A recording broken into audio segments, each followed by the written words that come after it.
And now we are immediately passing to Khodadad because we are quite out of time. So let me introduce the person who really does not need any introduction, Khodadad Rezakhani, who is a distinguished historian, and he's a faculty member at the Institute at the Leiden Institute for Area Studies. And of course, everyone knows his famous groundbreaking work, reorienting the Sasanians, who has still keeping up shaping the field. So, Khodadad, you are very welcome. The floor is yours. Thank you very much for the introduction, Anna. Am I heard well? And can you see my? Wait, just a second. We'll probably restart for a second the speakers and see maybe if that's because because it goes on with echoing. My audio is off. Also. Yeah, it's probably, I don't know, something with ours. So sorry, Khodadad. We'll try to the usual thing. Disconnect and reconnect again because it started echoing after the long pause. So you will stop a second, everyone, and then, or maybe not. Maybe you will stop hearing us. Also soon. Also soon. Let's see if this.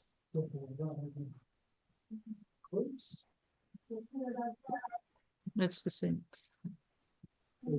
You have, Khodadad, you have only one laptop open, no iPad with a sound. And I was actually also hearing Amir fine.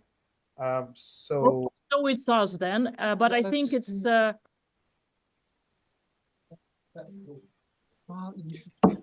audio, not you. No, it's not. Well, let's see the sources. Because that was just coming out of there. Oh, it's no, but now it just switched because this was off, so it automatically switched. Yeah, when it just does it automatically. Could you say a word, just something, please, for that? Hi.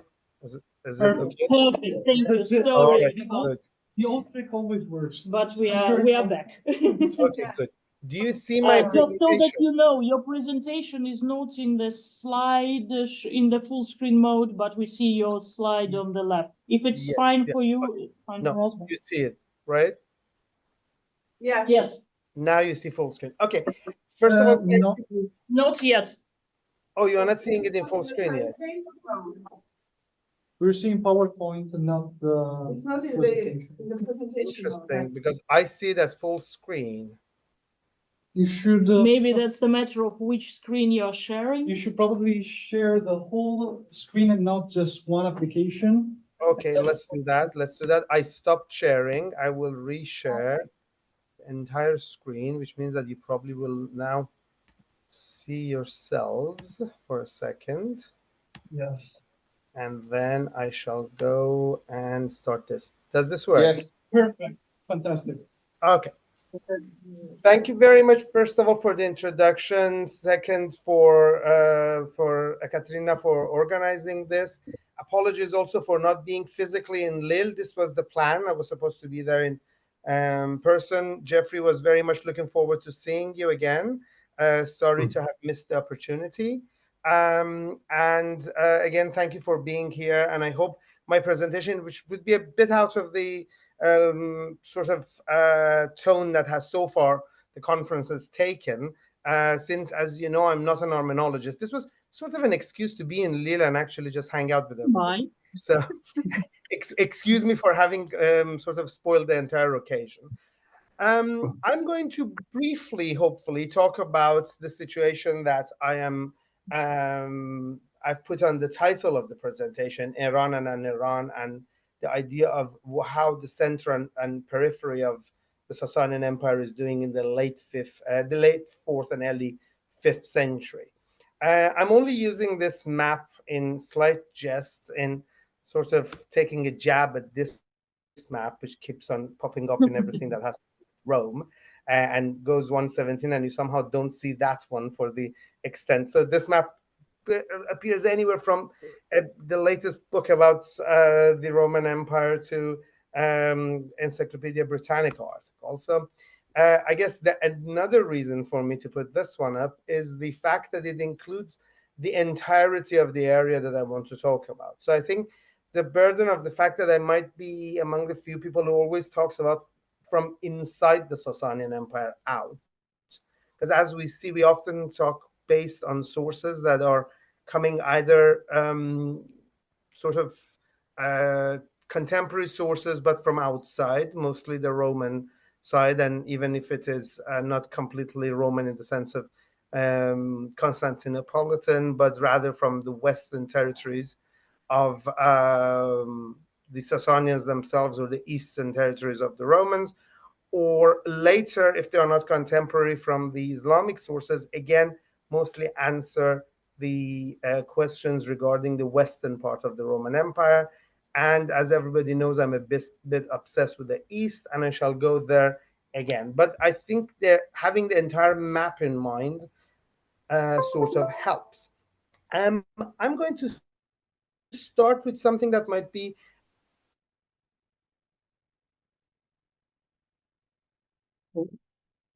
Now, Khodadad, basic for, keeps on popping up. Sorry? You've been frozen just for a second, but now it's okay. So could you please All right. repeat the last sentence?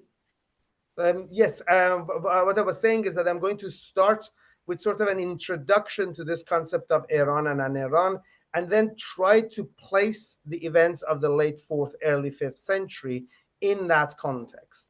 So as many might know, with a list of the sources that I'm going to say, like Katya, I'm basically rereading or regurgitating the things that many of you know. We have this concept of Ērān and Anērān from the Sasanian period. So it appears first on the coins of Ardashir I, who calls himself the king of Ērān, the king of kings of Ērān, which, linguistically, as we know, is the plural of the word Ēr, which is giving an idea of some sort of internal name.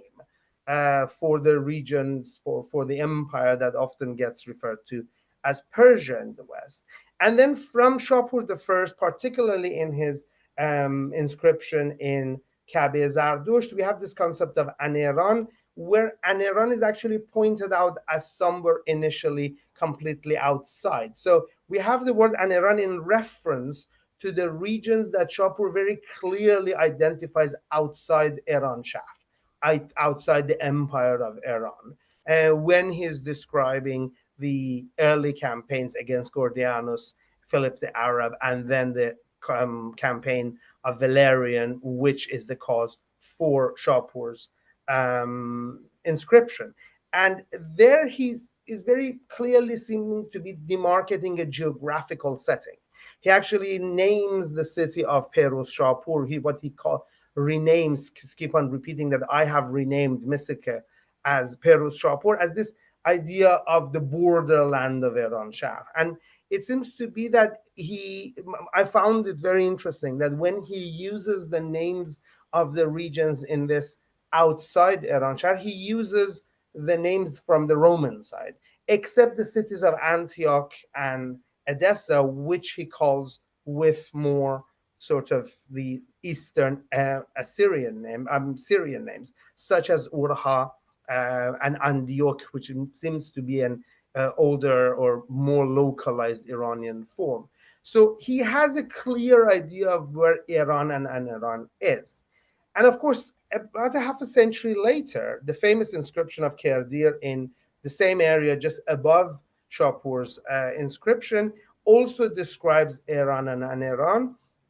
And I think this is well known that Khodadad surprisingly does not call Armenia Ērān, while in Shapur's inscription, Armenia is considered part of Ērān.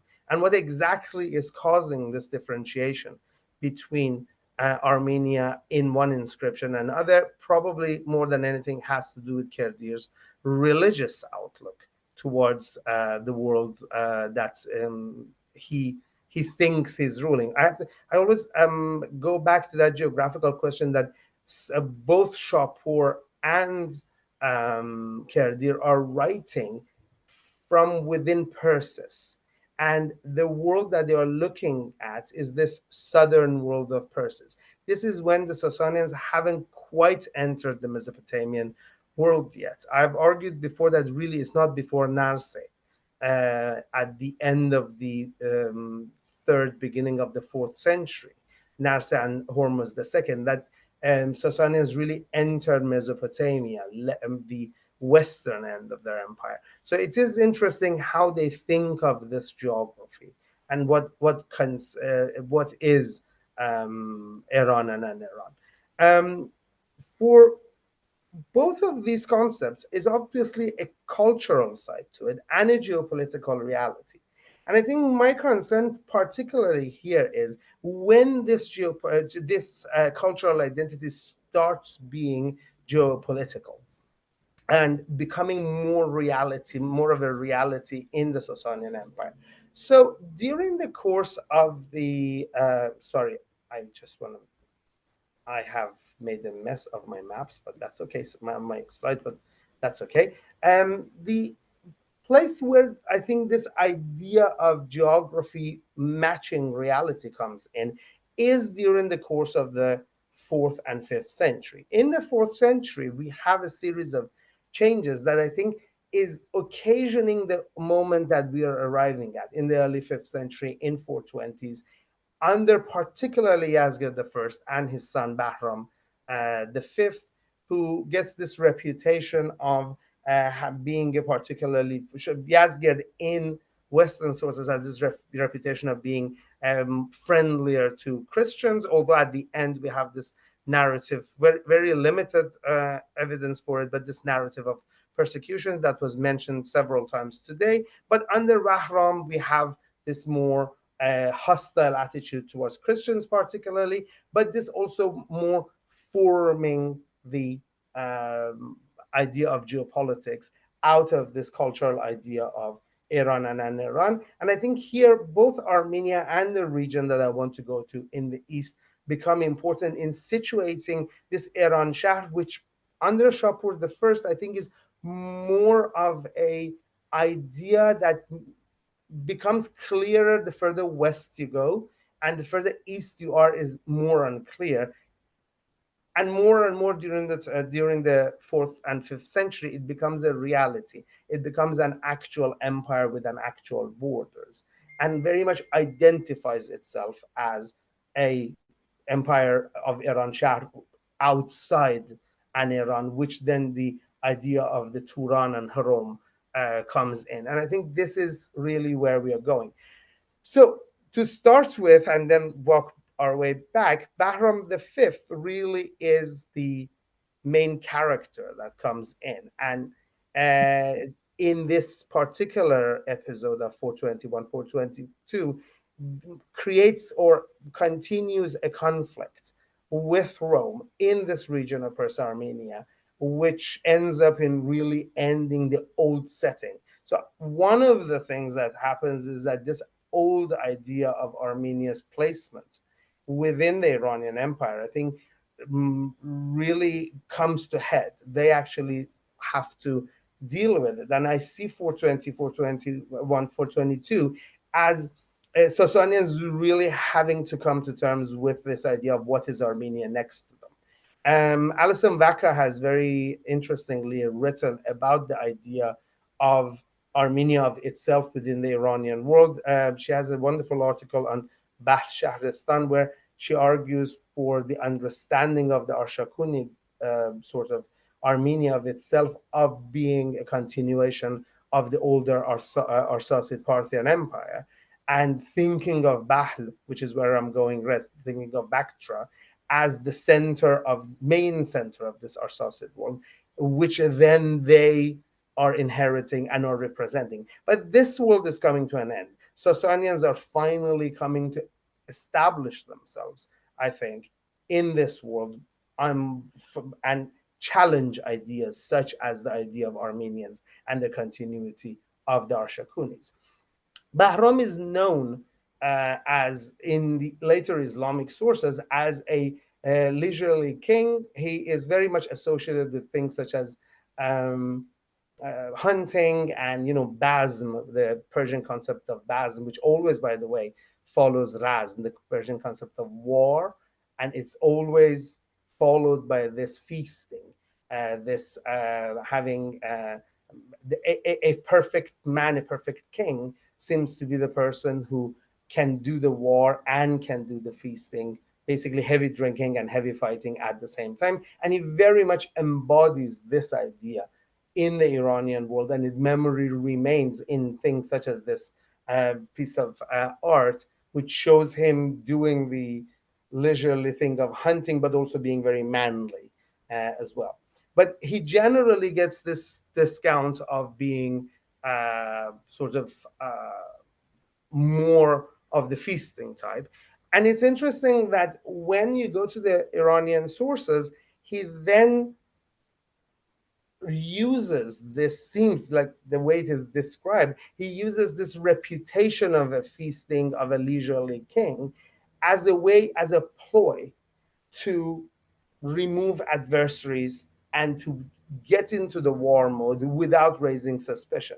And this is particularly, I think, interesting in his tale of takeover of the East and how he actually comes to face the Easterners. So in the story that we have is that Bahram is being attacked from the east by steppe warriors, and he seems to ignore it. He seems to be sitting at his palace, feasting, drinking, womanizing, and the courtiers think that he doesn't care.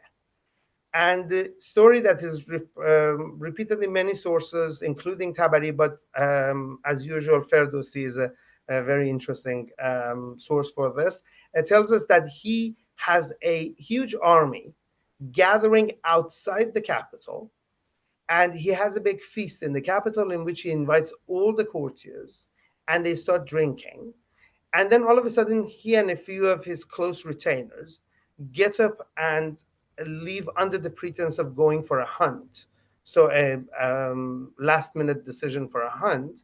And they move outside the city. And then at the head of a contingent, he heads east towards the steppe nomads that have attacked and engages them in the war. So as I said, he's using this reputation of feasting for achieving his warlike means as well. Of course, this is a much later narrative, but this is how he is remembered. Even his warlike activities have to be sort of disguised under his more leisurely character. But who are these Eastern people that he's attacking against? And I think these are the Anērāni narratives. Characters that is actually forming this narrative that I'm talking about. About 100-something years earlier than this, we have had the Kushan Empire, which had for about 150 years probably ruling the entire eastern part of what I would call the greater Iranian world, and I have reasons for calling it East Iran, which I can discuss separately. Sometimes in the probably 3rd century, they lose the northern part of their territories to the Kushano-Sasanian dynasty, centered in Balkh, and Kushano-Sasanian dynasty being seemingly a branch of the Sasanian dynasty, control the region, not necessarily as viceroys of the Sasanians, but probably a semi-independent dynasty of the East, in, of course, close relations to the Sasanians. But this order, which is coming into existence based on coins, and this is another matter, all of these we are basing on coins, comes to an end sometimes in the middle of the 4th century, when you have the presence of Sasanians directly in the East, including this coin of Shapur II, which is issued most likely in Kabul. And we know that there is a sort of Sasanian governorship established there. And at the same time, we have sources that mention the presence of these Eastern people in the western side of the empire. So Ammianus Marcellinus has a narrative of the siege of Amida, in which he has a character called Grumbatus at the head of a contingent of the Huns of the Eastern Chionites and Gelites and a number of other people surrounding the city of Amida. And there is an event in which the son of Grumbatus is killed, and Grumbatus is then given the privilege by Shapur to lead the harrying of the walls of Amida, and he is the one who actually does it. And interestingly enough, there is another section where Ammianus says that the king came wearing a crown of ram's horns, and he was sort of hailed by the army as San Pirozen, which Ammianus translates as King be victorious. And this coin, as you can see, shows a king with a ram's horn. Judith Lerner has written about this, and I have written a little note about it. And this coin is actually the coin seems to be one of the early Eastern barbarians that we are going to talk a little more about, in style of the Sasanians, in style of the Kushana Sasanians, which leads us to exactly what is happening in the East. So let's go back to this map, to this area. Sometimes in the middle of the fourth century, depending on how you count based on the coins and whose version of the coin that you believe, this Kushana Sasanian Empire seems to have come to an end. Somehow, probably because of the attack of the number of people whom the sources called, or the numismatists actually mostly called, the Iranian Huns, Iranische Hunnen in German. And if we reconstruct this correctly, they are attacking the territory of the Kushan Empire, or the Kushana Sasanian Empire, and the Sasanians go to the aid of these people, the Kushana Sasanians, which I think justifies the creation of coins such as this, when Shapur is actually minting coins in the East. And initially, there is some sort of probably cooperation, which also justifies the presence of Grumbatus and the Huns at the siege of Amida, before these Eastern nomads come to their own and establish some sort of a dynastic presence, which then really comes to having its character under the rule of a king, as we see here from this coin, again inspired by Sasanian coinage, but showing the king almost in full face and bearing the inscription Kidara. So this is why they are called the Kedarite kings. Is everything okay? Do you hear me well? Yeah. Yes. All right. And this is most likely exactly the Easterners against whom the King Bahram V is leaving. So this is actually illustrating that scene of Bahram leaving his feast and going for a war against the Easterners. And I think this existence of all of a sudden, the existence of this independent power in the East now brings the Sasanians to this realization that not only in their West, but also in their East, they have a strong enough of an adversary that they have to define themselves in terms of identity. This is the period that we see the introduction of things such as the title of K, which was discussed earlier on by Daniel. That you initially have the K as the title. The K, if we are reading some of the coins correctly, initially appears on the coins of the Kushana Sasanians as a title. So, in a sense, Sasanians, by losing their Eastern branch, the Kushana Sasanians, are in fact realizing that their empire is shrinking, in a sense, now has a clear Eastern border. And the ideologies of the East also get adopted into the Sasanian world, including the titles. This is also where we see the names that are not known within the Sasanian Empire. We see it in a couple more generations, but names such as Khosrow which is very well known, obviously, but also other names such as Jamasp and others, as far as we can tell from onomastics, which belong to a sort of a Iranian mythological past, comes to be present in the Sasanian world. Other than the titles, there are also evidence from the coinage that we see, including the presence of the bust of a god in the coin in the fires on the reverse of the Sasanian coins, which becomes a sign of the Sasanian Eastern interest. And this is exactly where this interaction is happening. This is the territory of this new power, which comes to take over the east, initially from the north, from the area of Samarkand, Bukhara, Transoxiana, towards Balkh and Kabul, and then later, as is known with the Hephthalites in the west, further west, which would be the east of the Sasanians. And I think this is when the Sasanians, by confronting the Khedarites and by realizing that the Khedarites are actually an adversary that is strong enough to stop them in the east, try to get this entire identity on their own. And also, by the way, I'd like to point out that a lot of times, particularly I've noticed in the commentaries that are mentioned for the Chronicle of Joshua the Stylite later, the assumption is that the Huns that we are constantly talk about are the Huns that are coming from Dariali in Armenia and coming west. But a lot of the references, the way I read them in such chronicles, is actually referring to the Sasanian need to defend this very eastern border, the border that is absolutely on the eastern side of their empire, not necessarily the Caucasus border.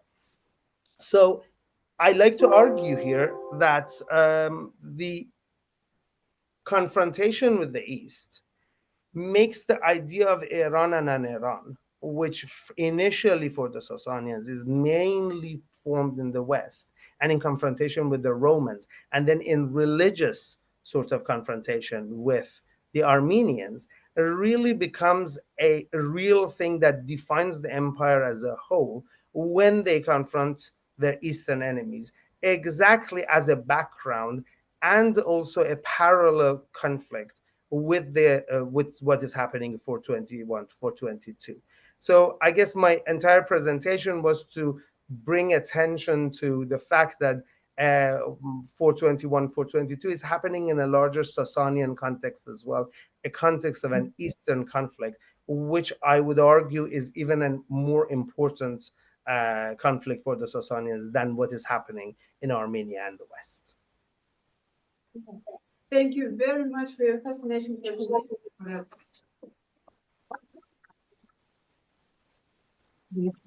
So we have enough time for discussion. Now, Amir, would you like to jump in because you left an interesting comment and maybe you could start the discussion? Can you hear me? Right. I also hope the microphone issues have been resolved. Yeah, that was our fault. Sorry, Right. it was our fault. Right. I just had to double check everything frantically. No, it was just like a small commentary, really. First of all, that 117 AD map is cancer for the eyes. I don't know why people keep posting 117 AD maps, and temporary conquests are supposed to be like under diagonals or cross hatches or something. This is like propaganda stuff. Ugh, yuck. Anyway, in regards to the whole formulation of Ērān Shahr, especially during the beginnings of the Sasanian dynasty, we sort of see this mirror reflection in the Roman sources as well, as we see that as they refer to Artaxerxes and Sapores campaigns, they still refer to them as Parthians. Now, not necessarily with the classic Roman expression Arsacidai or Arsacidai, but they still use the word Parthian to sort of refer to these early Sasanian monarchs. And it sort of, makes sense also from a military and tactical point of view, because they're still using a largely Parthian model of warfare, mostly using armored cavalry, light cavalry, horse archers, and the like. And mostly assaulting along the same axis into Syria as well. It's kind of easier to see it when one is using, you know, a historic legacy map like that of Strabon, you know, which is, I think, still does one thing really correctly. It orients along an Iranian center, you know, in the world map. That way it becomes much easier to see just how open Syria is once you attack from Mesopotamia. It's almost like a straight line.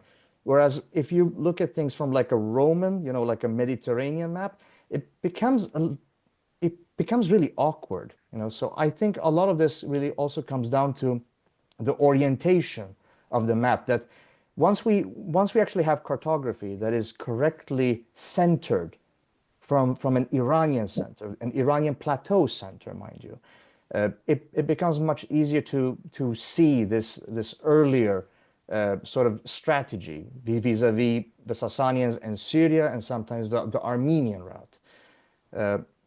So not really any question, just more like an invitation to a general discussion about kicking Roman asses and rectifying the 117 AD aberration we so often see. All right. Thank you.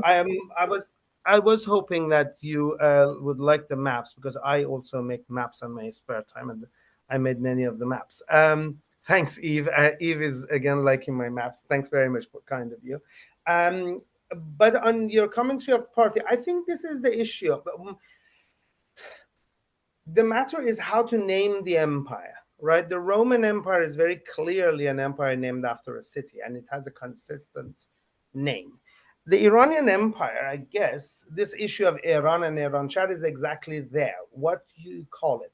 I don't think reference to Parthians is necessarily a reference to similarity in war techniques or things of the sort, but rather a sort of an exasperation about what to call this, because we do also see the continued use of the terms Medes, Babylon, and Assyria, even internally.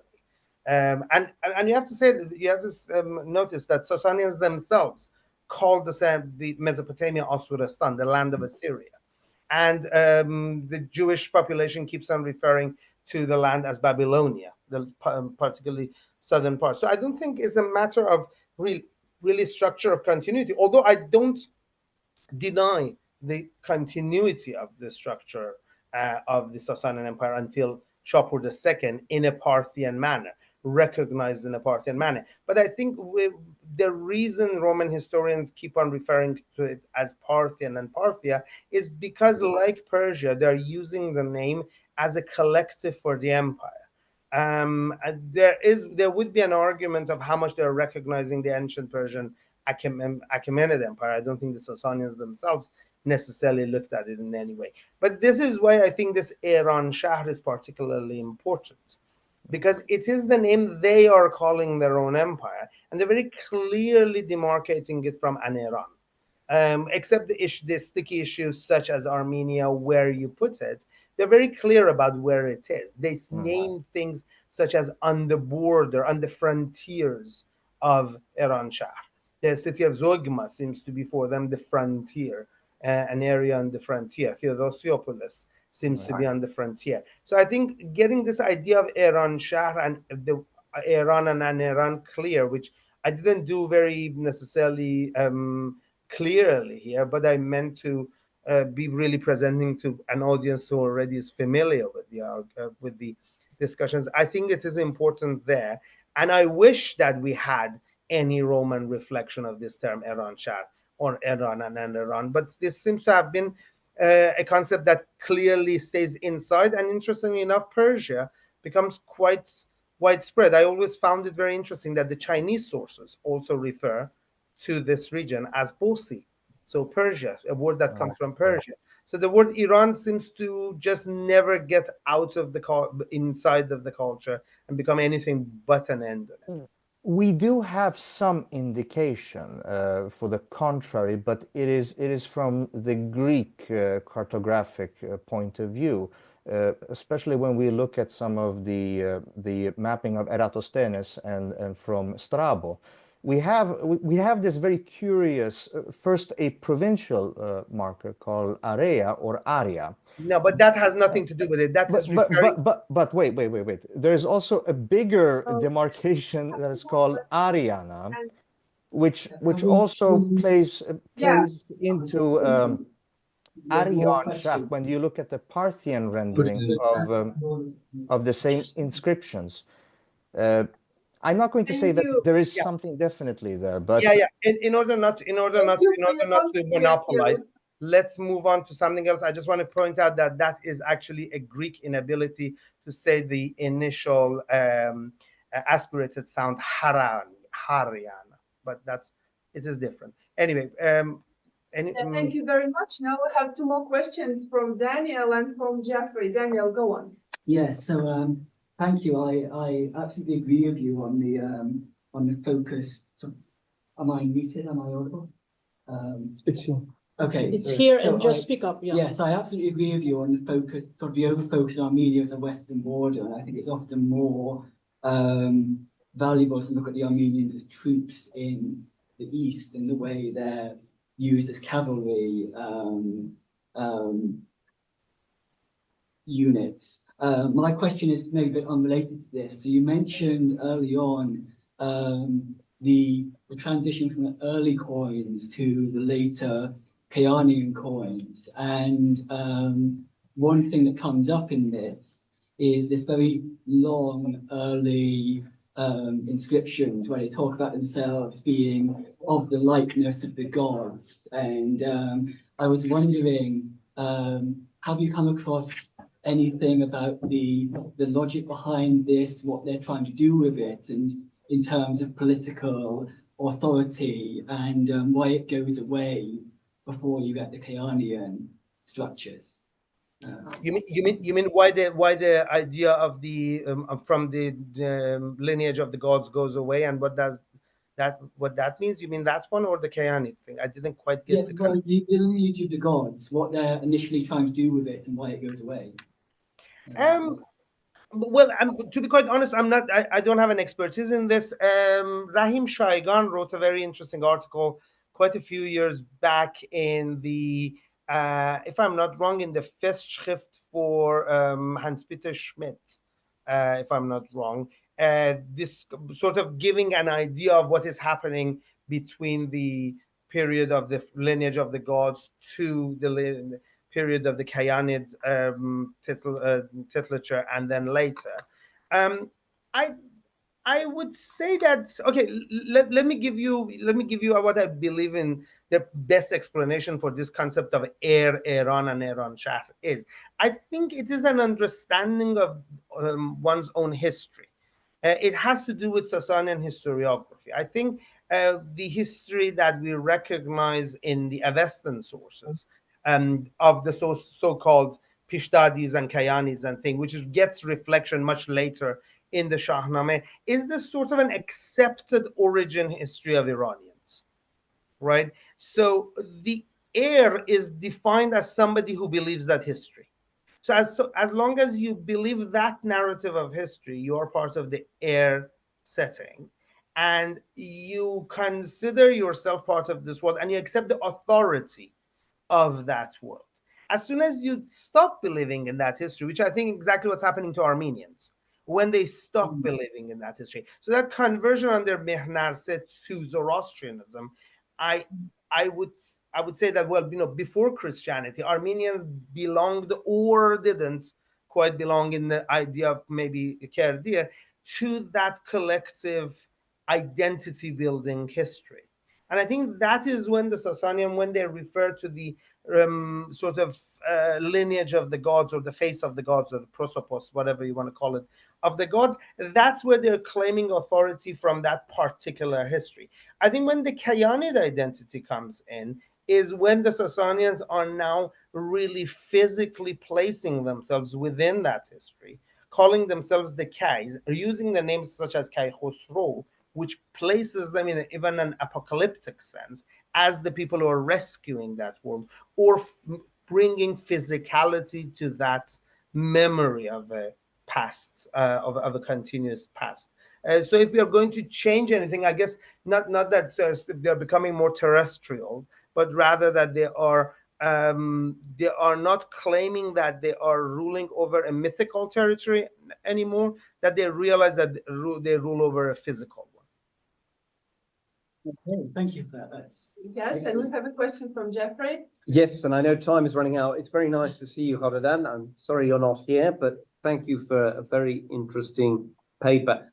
Just a couple of things. I mean, with the Parthians, there is a paper, I think is it Olbricht or somebody, who makes the argument that it may be also a derogatory technique by some Roman writers to sort of overwrite any Sasanian identity. And that, I think, for some writers, that may well be true. For others, they may just be indifferent. They're all the same. But as regards boundaries, what's really interesting is obviously, there's been a huge discussion of Roman boundaries, and there are some scholars, like Benjamin Isaac, who would have you believe that right through to the 6th century, the Romans are incapable of acknowledging any boundaries at all, no matter what the realities might be. They still thought they ruled everything. This strikes me as ridiculous, but it is still a point of view defended by some. In this context, and thinking of what you've been talking about, walls and boundary markers then become important. And of course, if we're thinking in the 5th century, the Gorgan Wall, which we all know about, but you didn't mention, but we could mention here, because again, once you start building something as sort of nothing symbolizes a boundary or a frontier better than a wall. It's a clear acknowledgement. And it's sort of worth bearing these things in mind. And I think it's also significant, writers in the Roman Empire. And actually, as I recall, Khorenatsi, he also has some, in the 3rd century, weird discussions about boundaries moving. And I'm trying to think, one of the 3rd century Probus or somebody, there's something to do with moving. It's a dim recollection, but there are ideas there. So it's just a thought that the Romans do seem that they're capable of negotiating over boundaries, and this does seem to be increasingly true over time. So I echo what you say. Thank you very much. That was very interesting. I tried not to get it. I have to say that I should have titled the paper "In Praise of Bahram V." I'm trying to make him a better person than he generally is pictured as. So I tried not to go later. But yeah, that idea of boundary is quite interesting. I found it always fascinating that in the description of Piruz's invasion of the East, so later against the Khedarites and Hephthalites, there is a very interesting discussion of Piruz reaching an eastern boundary set up by Bahram, which is demarcated by a tower. And then in order not to break the agreement, he actually puts the tower on a cart and has it pulled in front of the army. So the army is always moving behind the tower. So he's actually physically moving the boundary forward to where he wants. It's somebody should teach pushing the boundaries. Yeah, pushing the boundaries. Or somebody should teach this to Donald Trump in the Canadian border. I think that's what he wants to do. So this idea of boundary and the clear demarcation of the boundary is something certainly the Sasanians are coming to grips with, and they're trying to establish very much so. I think the thing that I was trying to push at was this idea that the Sasanian West has already had these boundaries marked in the Parthian period and in the Sasanian period, and they're coming to grips with things such as Armenia, which then finally in 400s they actually integrate and finally make Ērān Shah completely. But the East is more undefined. And I have argued in different papers, as most of you know, I'm mostly a 6th and 7th century person, that it is with the loss of the East to the Hephthalites under Piruz, Bahram's grandson, that Sasanians actually completely realize that they have a limit. So like the Romans, they come to a rude awakening, losing the East to the Hephthalites, that finally realize that their rule also has a boundary.